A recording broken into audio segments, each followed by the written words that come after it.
Hello बच्चों, आज मैं आप लोगों को क्लास 9th की जो ये आपके पास लेटेस्ट एडिशन की आर डी शर्मा की बुक है ना, इसका मैं आप लोगों को चैप्टर नंबर 17 स्टार्ट कराने वाली हूँ। हीरोन्स फॉर्मूला जो आपके एनसीईआरटी में चैप्टर नंबर 12 है।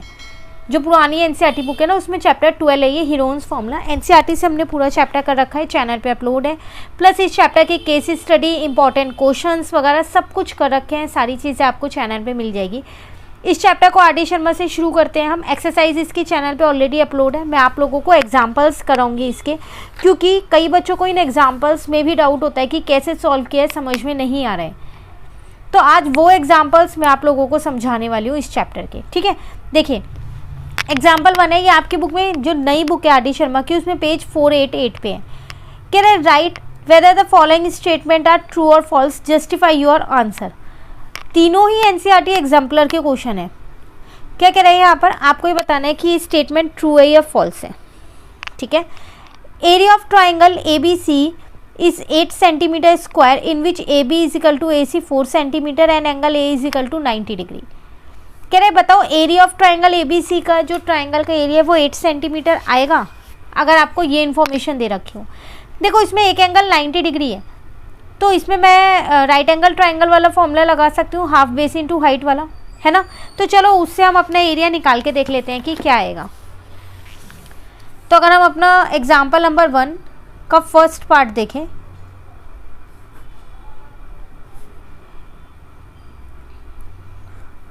तो एरिया ऑफ ट्राइंगल एबीसी क्या हो जाएगा मेरे पास, हाफ इंटू में बेस इंटू में हाइट। हाफ बेस और हाइट मैंने दोनों ही 4 ले ली, क्योंकि मुझे ए बी और ए सी 4 गिवन है। आप चाहो तो यहाँ पर एक फिगर भी ड्रॉ कर सकते हो। ठीक है, ये भी 4 गिवन है, ये भी 4। इसको इससे काट दिया, 2 4 जा 8 सेंटीमीटर स्क्वायर आ रहे हैं। क्वेश्चन में भी तो 80 गिवन था ना। तो given statement is true.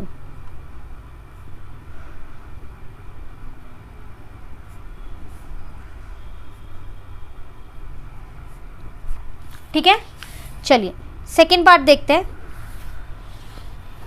Area of equilateral triangle is 20√3 centimetre square whose each side is 8।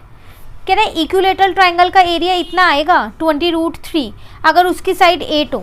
तो इक्विलेटरल ट्राइंगल का तो अपना फॉर्मूला होता है एरिया निकालने का, वो क्या होता है,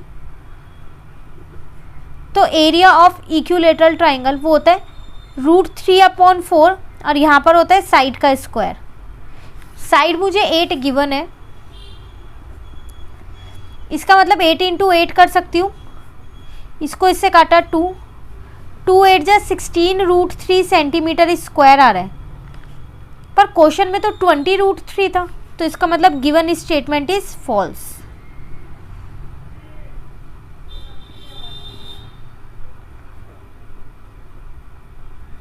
ठीक है, चलो थर्ड पार्ट देखते हैं। The area of isosceles triangle is this if the perimeter is 11 and the base is 5। Area कह रहा है आइसोसेलेस ट्रायंगल का ये होगा अगर उसका पेरीमीटर 11 हो और उसका बेस कितना हो, 5 हो। देखो आइसोसेलेस ट्रायंगल का एरिया निकालने का भी अपना एक फॉर्मूला होता है। ठीक है, वो थोड़ा लेंथी फॉर्मूला है। आप इसे हीरोन्स फॉर्मूले से भी कर सकते हो और डायरेक्ट वो फॉर्मूला भी लगा सकते हो। सबसे पहली बात तो मुझे यहाँ पेरीमीटर दे रखा है और साइड सिर्फ एक ही दे रखी है, तो बाकी की 2 मुझे निकालनी पड़ेंगी। अब पेरीमीटर होता क्या है, sum of all side a plus B plus C is equal to 11 होगा। जब मुझे बेस 5 दे रखा है तो जो इक्वल साइड होंगी उनको मैं x मान सकती हूँ। मैंने मान लिया a और b इक्वल साइड से, उन्हें x मान लिया। तो 2x is equal to 6, x is equal to 3 आ गया। तो साइड्स क्या आ गई, 3 और 5 हो गई साइड्स। यहाँ तक क्लियर हुआ। अब यहाँ पर आपको ये देखना है कि आपको किससे निकालना है, हीरोन्स फॉर्मूले से निकालना है या फिर जो आइसोसेलेस ट्रायंगल का फॉर्मूला होता है उससे निकालना है।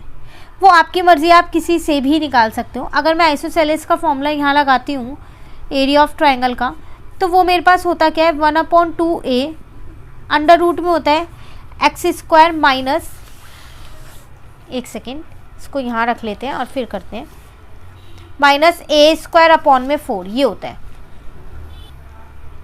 अब इस फॉर्मूले में जो a होता है ना वो बेस होता है और जो x होता है वो इक्वल साइड्स होती हैं। ठीक है, तो यहाँ पर आ जाएगा हाफ, a मुझे कितना दे रखा था 5 जो बेस था, x मैंने निकाला 3, तो 3 का स्क्वायर, a का स्क्वायर अपॉन में 4, तो ये हो गया मेरे पास 5 अपॉन में 2, 3 3 जा 9, 5 5 जा 25 अपॉन में 4। इसके नीचे कुछ नहीं है, 1 लिख रही हूँ। बेस को सेम किया तो कितना आ जाएगा, 36 माइनस का 25 अपॉन में 4 आ जाएगा। तो इस 4 को बाहर निकाल लेती हूँ, तो ये 2 बन के बाहर निकल गया, यहाँ पर आ गया 2 2 जा 4 बन जाएगा। ये 36 में से 25 गए तो रूट का 11 बचेगा।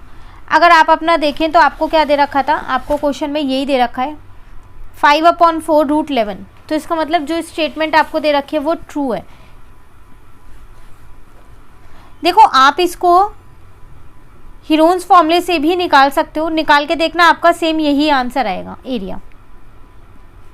मैंने इससे इसलिए निकलवा दिया, आगे के क्वेश्चंस तो हमें हीरोन्स फॉर्मूले से करने ही है, आपको ये फॉर्मूला भी आना चाहिए अप्लाई करना, इसीलिए। बाकी आपकी मर्जी, आप इसे हीरोन्स फॉर्मूले से भी निकाल सकते हो।